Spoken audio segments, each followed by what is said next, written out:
ഈ പെറ്റീഷനിൽ പറയുന്ന 2022-23 വിൽപ്പന സാധ്യത 24,830 മില്യൺ യൂണിറ്റ് ആണ് എന്നും 2023-24 സാധ്യത 25,697 മില്യൺ യൂണിറ്റ് ആണ് എന്നും, അതായത് 4% വളർച്ചയാണ് കേരളത്തില് ഓരോ വർഷം ഉണ്ടാകുക എന്ന് KSEB കണ്ടെത്തുകയാണ്.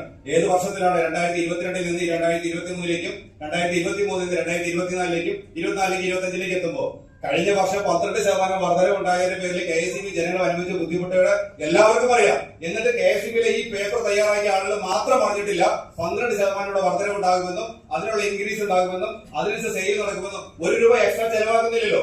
നിലവിൽ ഇവിടെ ചെലവാക്കിക്കൊണ്ടിരിക്കുന്ന മുഴുവൻ ശമ്പളം കൊടുക്കുന്നുണ്ട്, പലിശ കൊടുക്കുന്നുണ്ട്, മറ്റ് ഡിപ്രിസിയേഷൻ കുറയ്ക്കുന്നുണ്ട്, എല്ലാം ചെലവ് കൃത്യമാണ്.